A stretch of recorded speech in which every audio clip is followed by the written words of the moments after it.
The competitive 40K network presents Art of War. Art of War. Strategy and tactics. Discussions with the best players on the planet. Now your host, Nick Nanavati. Hello, everyone, and welcome back to another episode of the Art of War 40K podcast. This week, we are back to our regular episode, a nice two-parter, and we got none other than the man, the myth, the legend, the boy king himself, John Lennon. How you doing? Hello, I'm happy to be back here on the podcast. Of course, it's been a bit, but I'm always happy to come on, hang out with you, Nick. Awesome. We're super excited to have you, John. And you're right off of the win and right in the new meta at the GW Open in Edmonton, Canada. How was that? Yeah, it was super fun to get out there and to go play an event with a brand new meta. This event was right after the latest Balanced Data Slate, so hot on the heels, brand new event, fun new meta. I had a great time. Awesome. And that's exactly what we're here to unpack, folks. This is part one of a two-part episode. We're going to go through the list creation phase with this brand new meta, with the Balanced Data Slate of John's Emperors Children, an army that just got nerfed in the new patch. That did not deter John. He still took it to the Canada Open. That's what we're here to unpack. John just came off of a first-place finish at the Warhammer Open in Edmonton, Canada, with none other than Emperor's Children, an army that just got nerfed in the latest balance patch. We're going to break down his approach to list building with all this chaos and commotion in the meta, his approach to going to this super major, and how he took it down. We're going to break down his list, his strategy, his tactics, all that good stuff. And then if you want even more, you can subscribe to part two, which is our patrons. You can subscribe on patreon.com/AOW40K, where you can access this episode along with all the others. John and I are going to dive deep into his Emperor's Children, round by round through the Edmonton Open, every single game, figure out exactly where he put his models, how he did his thing, and how he took it all down. All right, folks, let's get into it. John, are you ready? I'm ready and excited. Okay. Tell me about how you approached list building since the Balanced Data Slate came out. Yeah, absolutely. So after the last Balanced Data Slate, my Emperor's Children list that I had been running previously went up a little over 100 points. And so whenever there's only point decreases, there was nothing that got better, frankly. Everything that I had went up in cost. Nothing really went down in cost that I was considering. Fulgrim, but he's not real for my purposes. And so I'm looking at, I have to cut some of the things that went up in points because that's where some of the efficiency of the old list is going to be going away. So I did end up knowing that I was going to have to cut some of probably the Demon Princes, as that is the thing that went up the most that also isn't unique in its role, and where I think having 2 instead of 3 is still fine. And what I was looking at when I was adding points back into the list was that I still wanted to fill the role of the Demon Prince. I would not be able to get a list that was exactly as good as my old list, but was also 100 points cheaper. That is wishful thinking to think that I would make the army better with 100 less points. But I still needed something to fill the role, something to go fast, be semi-durable, hit hard. I needed more assets like that. So when I was writing the list, I was looking at cutting essentially duplicates of units that I had multiples of, not because they weren't good, but because I generally find that there's a diminishing return. I had 3 squads of Infractor with the Lord Exultant and 3 Demon Princes. I had 3 of them because they are very good units. But the reality is that I did not, in every game I played, use all 3 units perfectly. Usually 1 unit would end up going out and killing a scout squad because someone had to do it. And so I just used the third of a given unit to do it because that's what I had available. So I'm trying to find efficiency by keeping 2 of each resource at least, but then putting in other assets that I can use instead as the more disposable asset. Yeah, I love that approach. I think that's a great way to kind of refigure your list after it loses 100 points, cut from the inefficiencies of the units that went up in cost that are no longer as point efficient, and then make up the role by kind of refiguring the rest of your list. I think a lot of players would see like a list like Emperor's Children go up 100 points and be like, man, my army got nerfed so hard, it's already really hard to play and all that. And, especially a player in your position, you could pivot to so many different armies at the last minute. Why did you decide to stick with Emperor's Children as opposed to, say, your new Chaos Knights or Tyranids that just got this new Subterranean Assault? Yeah, so with all of the new options coming out, unfortunately they were still using the old Chaos Knight rules, so that wasn't something that I could do at this event. But I really have been prioritizing for the last year or two putting more emphasis on myself than on the army, where I'm putting more emphasis on taking armies that I think I'm going to play well, not necessarily the best army. I have played a lot of Empress Children recently. I believe that they're a very good army. I personally do not think that they're the best army in the game. I just think that they're very good, and I think that I'm playing them very well right now because I have a lot of experience with Empress Children recently.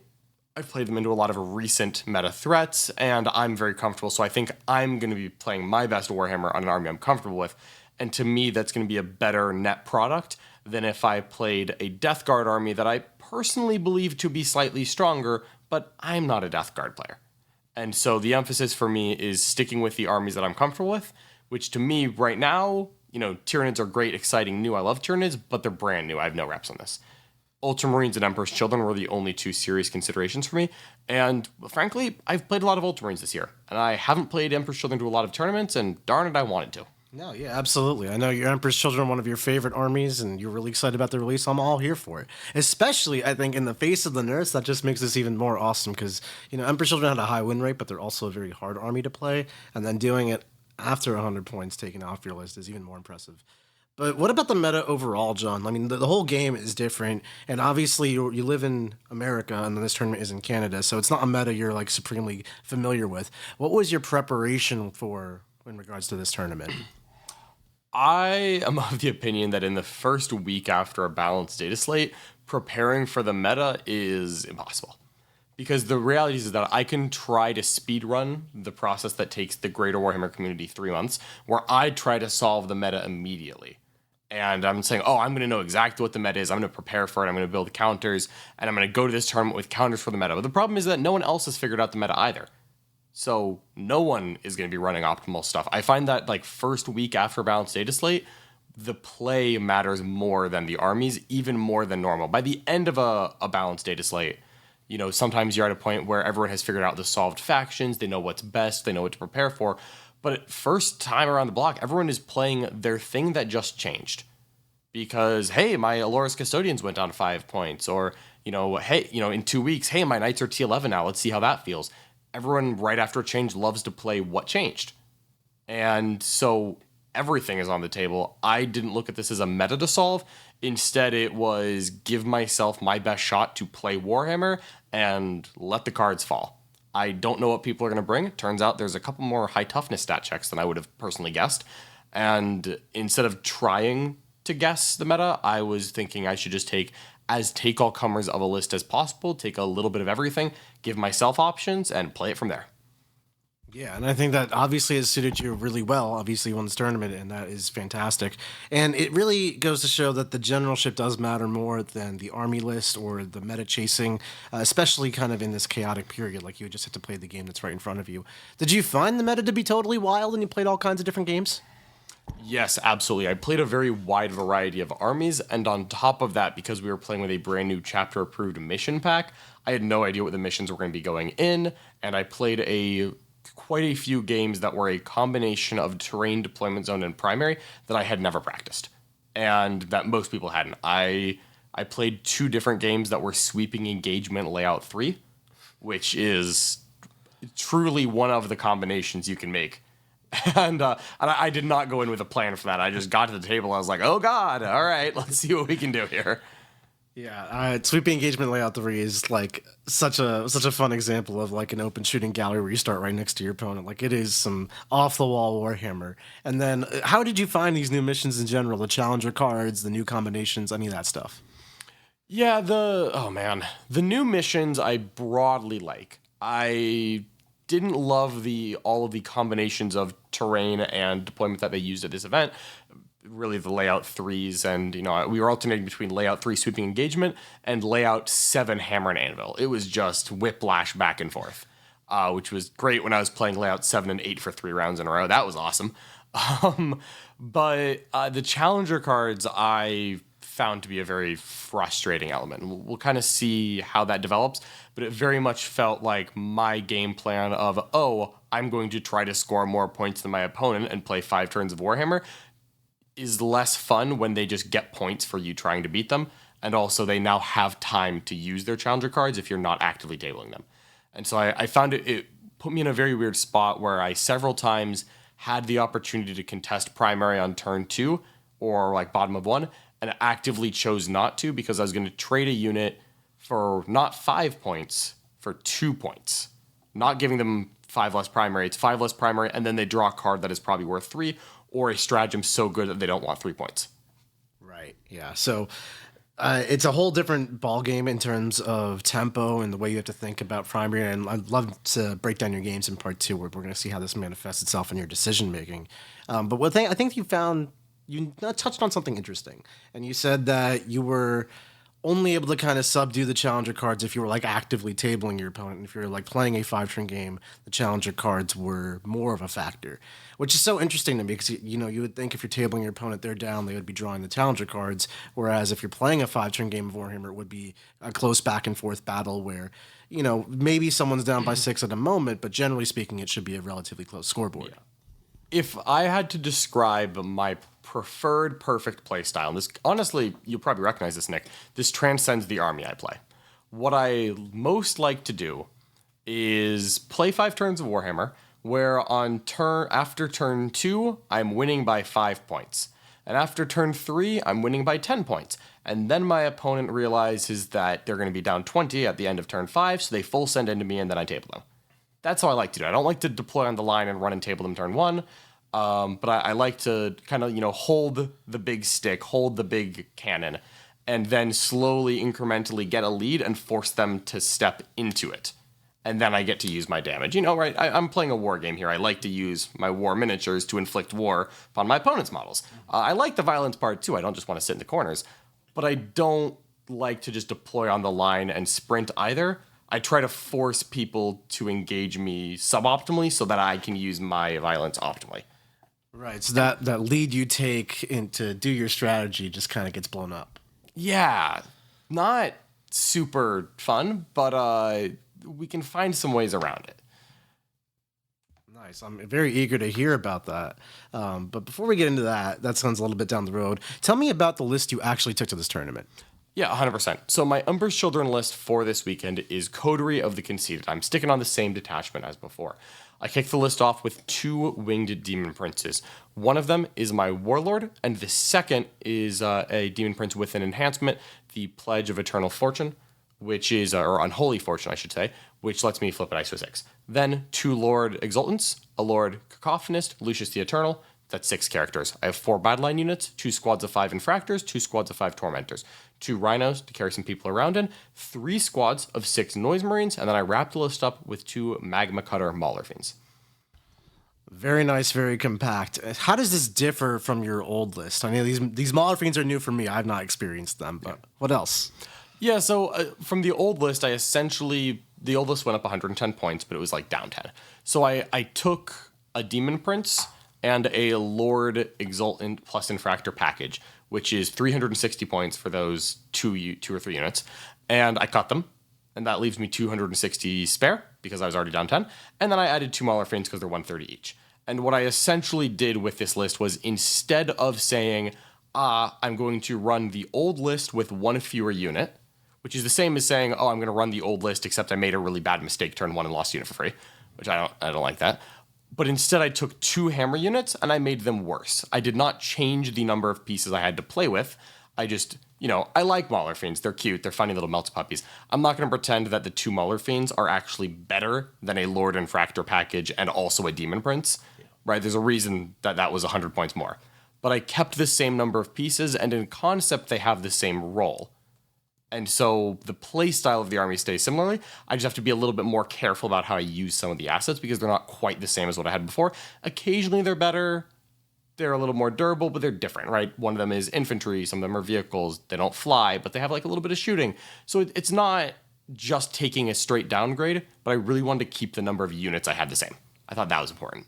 Yeah, and I think that's a underlooked stat line in your army roster. It's not really something that actually matters for any practical, for like technical reasons, but it matters on a very fundamental level, like how many units you have to keep the tempo of the game as you want to dictate it.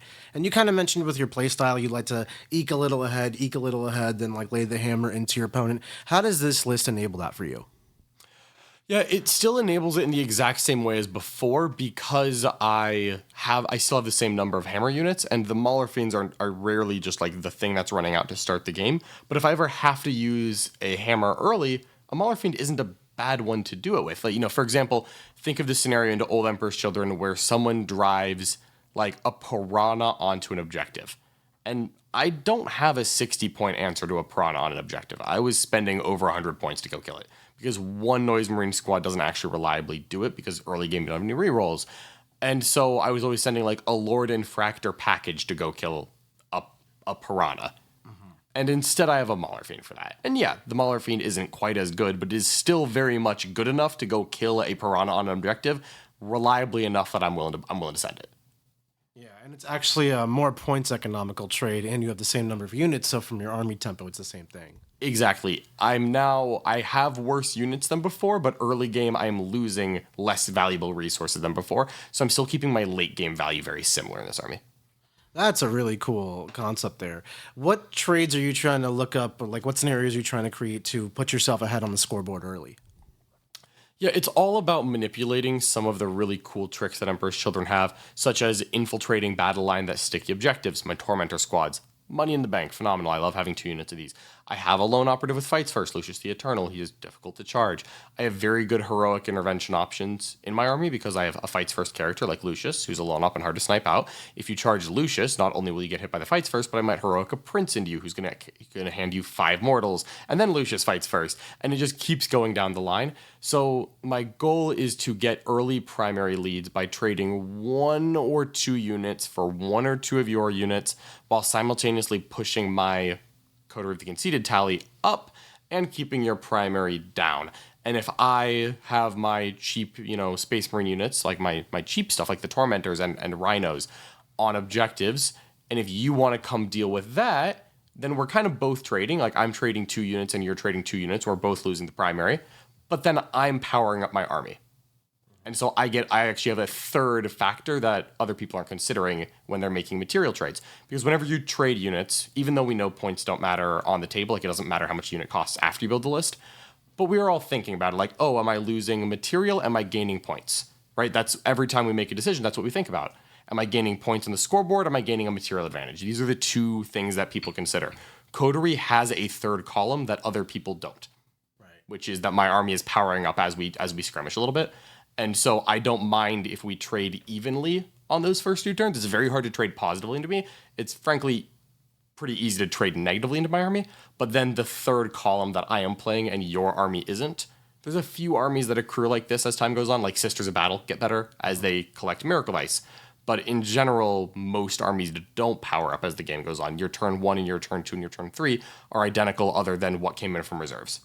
Right, and that's kind of like that X factor, which makes playing against your army a very unique experience. Not only because like Emperor's Children have all fallback army-wide shoot, charge, and weird rules that is very unique to them, but they also have this mechanic which rewards them for killing you at weird specific intervals. What if you play against an army that doesn't really have trash, that trade war that you're interested in? I know later on we're going to cover your games in a Demon, so maybe I'm putting the cart before the horse here. But what do you do when you can't get the tally up so quickly? Yeah, when I can't get the tally up so quickly, what I see it as is I'm trying to chase an advantage in one of my 3 columns, right? Material, scoreboard, tally, while my opponent is chasing it in 2 columns, material, scoreboard. And so if I'm not going to be able to push my tally, then I'm going to try to get a scoreboard lead. And if my opponent doesn't have cheap trash units and they want to impact my scoreboard lead that I'm trying to get, they have to commit something more expensive. And then I just say, all right, no problem. I'm going to try to get a material advantage then. Like here, I'm going to try to get a primary advantage. You sent out a cheap unit. Okay, I don't have primary advantage. Now I have, packed advantage. Oh, I tried to get a sneaky primary lead and you sent a knight at me. Cool, I don't have a primary or material lead because I only killed 1 thing. Cool, I don't have a packed or primary lead because you only sent 1 unit out, but I'm going to get a material lead because I'm going to go kill a knight and I lost a Tormentor squad. And so whichever way my opponent pushes, Empress Children are very flexible. I'm trying to get an advantage based on what they give me. And I'll choose what kind of advantage I get based on the scenario in front of me. Right, that makes a lot of sense. And I love that flexibility it gives you as a player. I know you love an army that lets you express your play skill. And having 3 columns to kind of navigate, like you kind of put it, I think it gives you a lot of room to flex how you approach each different game, each different matchup, that kind of thing. If you are listening to this, it probably means you play Warhammer 40k. And if you're playing Warhammer, you know you need a lot of dice. Baron of Dice is where we get our dice from. They produce amazing different kinds of dice. We just recently got all kinds of different faction dice shipped to us, which we use on our stream games. But not only do they look really cool, but they're highly customizable. You can get different symbols, corners that are square, corners that are round, different shapes and sizes, different sided dice. It's all the rage. And they're customizable in color and design as well. They are so cool looking. Not only that, but they feel great to roll in your hands. I've never held dice that roll and feel this good. Not only that, but they are scientifically perfectly balanced. There are tons of case studies on people rolling thousands of dice and recording all the results that they get. And sometimes you might get a die that rolls just a few too many ones. We've all had to throw it out before. These dice are not like that. They are perfectly balanced to a T, thousands of rolls, perfect distribution. If you want to take your Warhammer game seriously and make sure the dice are not screwing you over, get some Baron of dice. I also imagine your army is one that changes heavily its approach to the game based on whether or not it's going first or second. How does that role impact you? Yeah, it very much does. When I go first, it is much easier to push my pact up because I know what I can do at the start of my turn. And so I'm much more likely to call my pact correctly. When I go second, I'll admit it does get a little bit more challenging to call that. But then again, I just look at it. It's almost like it's like one of the opponent decisions. I choose which column I'm pushing early based on the scenario in front of me. If I am going first, I probably try to push primary and pact more. And if I'm going second, I try to push scoreboard more. And it's a flexible army, so it does impact the way it plays. But I have the tools to decide what I'm doing after I see the variables settle down. That's really great. I love that even based on the first turn roll, you can dynamically shift your strategy in the game. That's such a flexible army. How about deployment? You have infiltrators. I know you have some scout moves in there. What are you considering during deployment, and how do you adapt for first or second turn after that? Yeah, the priority number one in deployment, always, is don't lose things for no reason. My army is too elite. I have almost every game that I've lost in the past 2 months. I can point at an early game mistake I made that cost me at least one unit that I didn't have to lose. And when Emperor Children gets low on units, they just completely collapse because I just don't have enough stuff and it's not reliable enough to only have one thing trying to do a task. And so it's a very precarious balance with Emperor Children. It's a real house of cards. But it's always deployed to make sure that if I go second, I am not accidentally losing something. Now, this is fine. I have infiltrating, I have lone ops, I have very compact pieces, I have scouting transports. Emperor's Children is a very small footprint army during deployment relative to what it is. Even on some of the more open of the GW layouts, I have not found that I have a terribly hard time not getting shot turn one. A little bit of pre-measuring goes a long way here.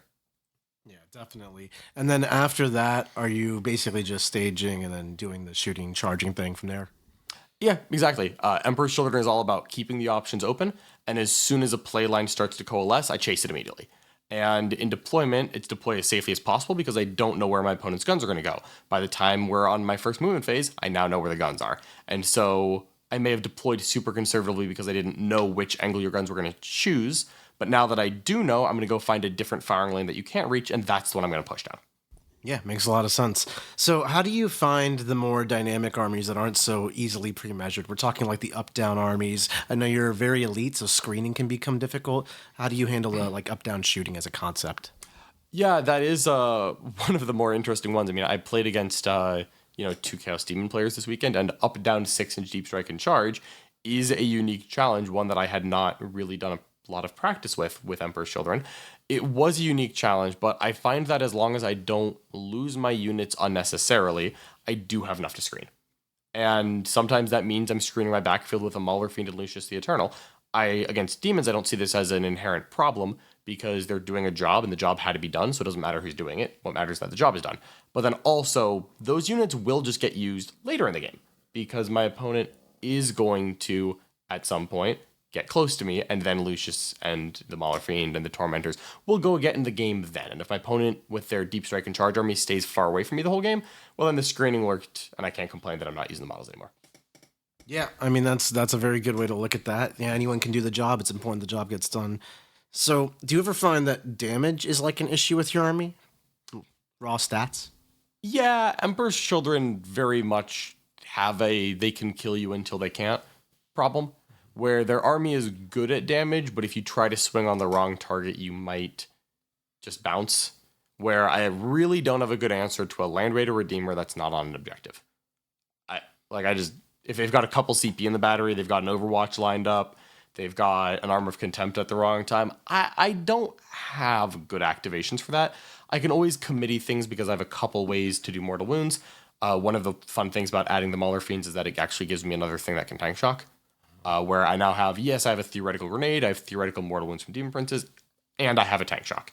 That's just one more activation of mortal wounds in the universe where someone runs a Silent King with -1 damage at me, which I conventionally am going to struggle to kill.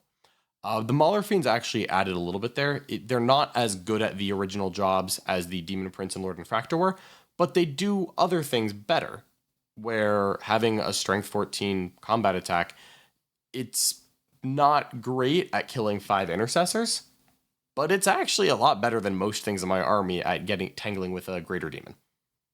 Yeah, they got a good diversity of profiles. I like that those Mauler Fiends. They're a fun addition. Do you have trouble moving them around or staging them? They're so big.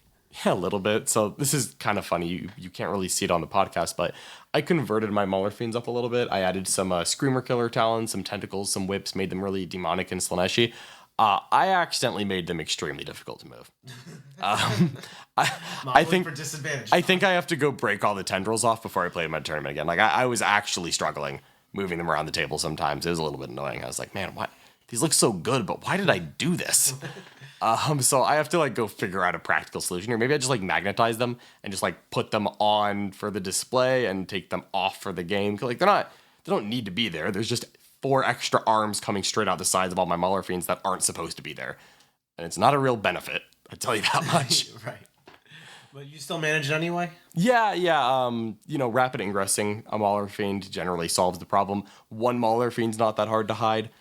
There's a couple of maps on the GW Opens where layouts 7 and 8, where there's actually really easy places to hide and stage a Mauler Fiend. Layout 8, there's a strip that is essentially 4 by 12 inches that's covered in small pipes that you can just move vehicles through. And that zone is, that terrain feature is perpendicular to your opponent's deployment zone.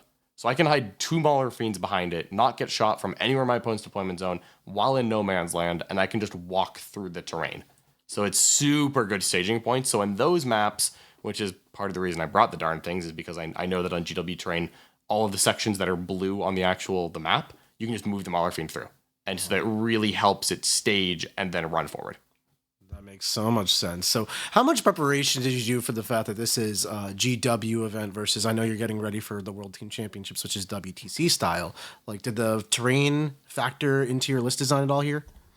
It absolutely did. I think that Emperor's Children are better than the average fast combat army at GW terrain, because GW terrain sometimes has very small staging spots, where as WTC you can fit a whole army behind some of those ruins. It doesn't really matter how big your army is. But Emperor's Children being a small, very compact fast combat army really benefits them more than the other combat armies, in my opinion, on GW terrain. And then also the main benefit of how easily you can move vehicles and monsters around some of the terrain in GW terrain, I think was a really big part of the Mauler Fiends being successful there. I would still consider them on other terrain formats, but I think GW is where they shine the best. Right. I love that. Okay, John, a couple more questions for you. What about command points? How did you manage those? Very carefully. So my philosophy with the Empress Children CP is that I basically want to not spend CP for as long as possible to power up. Not only am I trying to power up my packs, I'm also trying to get to a point where I have 3 or 4 command points. Because Emperor's Children can be so binary on if they get where they need to go, it's so important. I find that I have to reroll a 1 of an advance or a charge a little bit more in Emperor's Children than other armies. Part of being faster is that I'm charging things that are farther away. And so I always have to have kind of 2 command point rerolls in the bank, where if I roll the 1 on the wrong advance, or if I failed the wrong 6 or 7 inch charge, I have to have that as a backup. But then the durability of Emperor's Children, at least in Coterie, is very much derived from having access to the stratagems. Having the Feel No Pain, having the Arm of Contempt, and so, or having a Heroic Intervention and redirecting my opponent's attacks. That's a 2 CP tax, which if I snake eye the charge roll is actually a 3 CP play. So I generally find that turn 1, try to avoid spending any command points at all, ditch a card almost no matter what, get to 4 command points by top of 2. That's where I'm trying to get. And then I'm trying to live in the 3 to 4 zone until such a time as I spend it all in what is hopefully a knockout blow, or a pivotal moment, or an advantage gaining situation. Do you often find that most of your games kind of are this dance, and then at some point you step to it, and then your opponent dies? Yep. It's kind of like you're both dancing, a little dance revolution, then as soon as someone trips, you pull out a knife and stab them. I don't want to get in an Emperor's Children dance. It sounds scary. It's terrifying. Yeah, I feel like they like that. You know, they're noise marines. They have guitars and stuff. They want to dance, and if they bring knives, I don't bring knives to my dances personally. You put knives on the guitar. That's the secret. I do. Yeah. So last question before we kind of wrap it up here. What about secondary? So we talked about primary and your approach to that, but how do you find managing actions and keeping up with the new cards?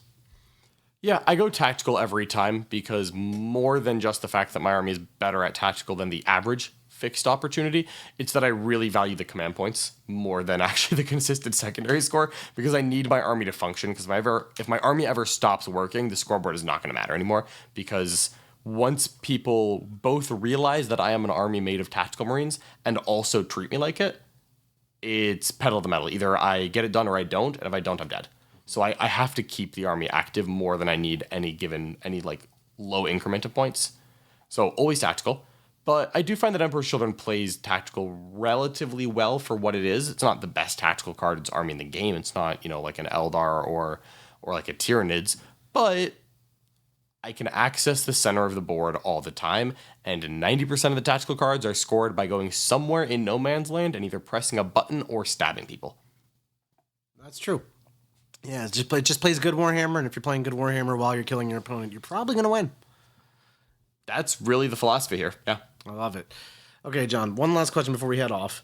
If you had a piece of advice for an aspiring Warhammer player looking to get better, what would it be? Oh, man, I have to think of a new one from the last time you asked. Every time. You got to start warning me at the start of the show here. You think you would remember it? You would think so, but no, I have to do a new one every time. So I think that if I had to give a single piece of advice about Warhammer, it would be that the single greatest skill that I think you can cultivate while trying to get better at the game is consistency in your own play. Because at the end of the day, it's like a science experiment. If you're testing too many variables, you're not going to know what actually changed. If you're constantly changing your list or playing against different people and playing a new army, right? If you're playing your first game with the new Chaos Knight Codex and you're making mistakes and you're playing against someone new, you're not going to know what went wrong if you lost the game. Was it that the new Night Book isn't good? Was it that you made mistakes? Is it that you weren't good with the new Night Book yet, but you will be later? Or is it that you were playing against a hard counter? If there's too many variables, you don't know. Focusing on your own consistency not only really improves your chances to play better, it also makes it easiest to grow. I find that that's the best way to grow at Warhammer. Yeah, I completely agree. I find when I am doing my best Warhammer, it's when I've repped the same army a million times and I just know it inside and out. And I think there's something to be said about like just putting those reps in and keeping the variables that you can control as stable as possible. Thank you so much for coming on the show, John. It's been an absolute pleasure having you. Yeah, I'm always happy to be here, always happy to extol the virtues of the 3rd Legion. That's right. And you're going to extol some more virtues over in part 2 for our patrons. You can sign up right now on patreon.com/AOW40K. $5 a month gets you access to this episode, 295 plus other episodes. We're closing on 300, and we can't do it without all your support. So thank you so much for the years of support for this podcast and this channel. And we will catch you over in part 2, patrons, and next week, everybody. Like what you just listened to? Check out Art of War Down Under and Art of War Unbroken on the competitive 40K network. The Art of War 40K.com.